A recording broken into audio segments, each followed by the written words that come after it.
안녕하세요. 오늘은 지구계의 구성 요소에 대해서 공부해 보도록 하겠습니다.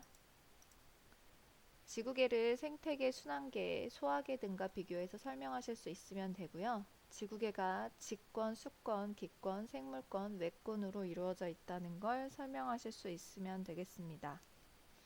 그리고 각 권의 특징을 설명할 수 있으면 더 좋겠죠. 계라는 건 뭐냐면 여러 개의 구성 요소들이 서로 상호작용을 하고 조화로운 동작, 기능을 갖추고 있는 조직, 체계를 얘기합니다. 지구계라고 얘기하는 건 상호작용을 하고 물질들이 순환하고 에너지가 교환을 하는데요. 생태계는 어떻게 구성이 되어져 있냐면 비생물적인 환경과 생물적인 환경으로 이루어져 있어요. 생산자, 소비자, 분해자와 같은 이런 생물적인 환경과 그 아이들과 영향을 주고받는 햇빛, 온도, 이산화탄소, 물, 토양 같은 비생물적인 환경을 포괄적으로 생태계라고 얘기합니다.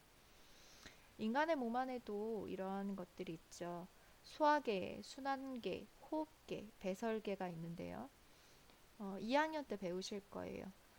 간, 위, 뭐 이런 아이들이 다 기관들이 모여서 이런 소화계가 이루어지는데 혹시라도 여기 소화계에 이상이 생기면 나중에 배설 쪽에도 문제가 생길 수 있거든요. 이렇게 서로 영향을 주고받는 이러한 아이들을 상호작용한다고 얘기하고 이제 말을 합니다.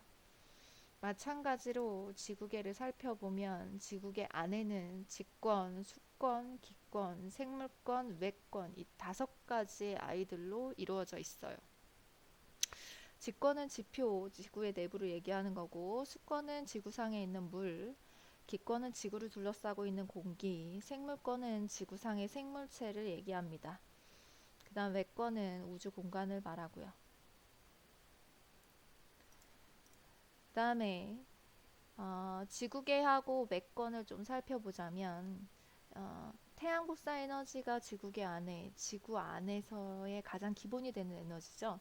이렇게 에너지가 들어오고 그다음 지구 복사 에너지로 지구 안에 있는 에너지가 밖으로 방출이 돼요. 에너지는 서로 교환이 이루어지는데 물질들의 교환은 거의 이루어지지 않습니다. 우주에서 오는 운석을 제외하고는 외부에서 들어오는 물질들이 없죠. 그래서 외권이랑 여기 있는 직권, 수권, 기권, 생물권은 거의 물질 교환이 일어나지 않아요. 그 다음에 직권을 살펴보면 직권은 지표면부터 지구 안 중심까지를 얘기하는데요. 지각, 멘틀, 외핵, 내핵으로 이루어져 있습니다. 이거는 다음 시간에 조금 더 자세하게 배울 거예요. 산소, 규소, 알루미늄, 철 등으로 이루어져 있습니다.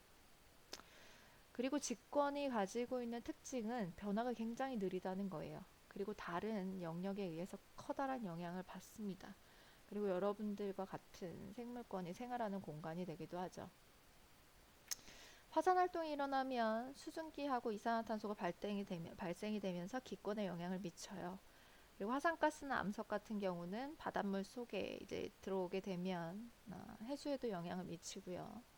지형이 바뀌면 수권이 순환하고 흐름에도 영향을 미치겠죠. 해저 지진이 일어나면 바닷가에도 일어나는 지진 해일이 옵니다. 이렇게 수권한테도 영향을 미치고요. 그리고 대륙이 이동하게 되면 대륙 이동설에 대해서 배우실 거예요. 그러면 동식물들이 서식할 수 있는 환경이 바뀌어요. 이렇게 생물권에도 영향을 미칩니다. 그 다음 수권 같은 경우는 지표면에 있는 지구에 있는 그런 자연수들이 불포하는 영역들을 얘기합니다. 해수가 가장 많아요. 그 다음 담수, 수증기 뭐 이렇게 존재를 하죠. 이런 수권들은 생물체가 살아가는 데 있어서 필수 요소가 되기도 하고요. 그리고 에너지 불균형을 해소해 준다는 건 태양 복사 에너지를 잘 받는 저위도 지방에 있는 뜨거운 에너지를 이제 바다가 해수가 순환을 하면서 저쪽 고위도 지방까지 운반을 해주죠. 그 다음에 얘네가 어떻게 분포되느냐에 따라서 생태계에 영향을 미칠 거고요. 그리고 지구의 평균 기온을 일정하게 유지시켜 주는 데도 도움이 됩니다. 물의 비열이 높기 때문에. 그리고 날씨와 지표 변화에도 영향을 미치죠. 지구 표면에서부터 약 1000km까지의 공기층을 기권이라고 얘기합니다. 질소, 산소, 아르곤 뭐 이런 아이들이 있는데 질소가 굉장히 많이 차지하고 있죠. 기권은 온도를 유지해주고요. 산소, 이산화탄소를 공급해주고 이렇게 항공 수송하는 데도 영향을 주고요.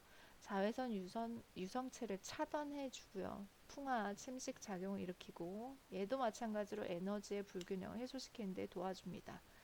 공기층이 순환을 하면서 이제 에너지를 운반해 주는 거예요.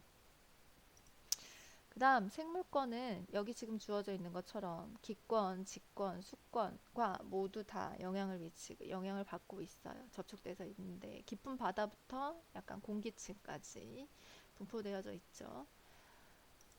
생물권의 특징을 보자면 환경에 적응을 잘하면 서식 영역이 확대되고 생물종이 굉장히 다양해집니다. 그리고 미생물이나 이런 식물의 암권 분화 때문에 토양층이 형성이 되기도 하고, 그리고 얘네가 광합성과 호흡을 하면서 기권에도 영향을 미치죠. 외권은 지구를 둘러싸고 있는 우주 공간을 얘기합니다. 벤 앨런대라고 얘기하는 지구의 자기장으로 생성된 걸 얘기하는데요. 이 그림은 인터넷에서 제가 받아온 거예요. 굉장히 에너지가 높은 입자가 지구의 자기장에 의해서 지구가 하나의 커다란 자석이라고 보시면 돼요. 거기 안에 이렇게 묶여져 있어요. 얘네가 약간 이렇게 도넛 모양을 유지하고 있는데 이 아이들이 하는 역할은 뭐냐, 이렇게 태양에서 오는 굉장히 유해한 그런 여러 가지 선들이 있어요. 그런 우주선들을 차단해주는 역할을 합니다. 보호해주는 역할을 하는 거예요. 그래서 외권이 가지고 있는 특징은 유해의 우주선을 차단하고 높은 에너지의 입자를 차단하고, 그래서 지구 안에 있는 생명체를 보호해주는 데 큰 역할을 합니다. 이상입니다.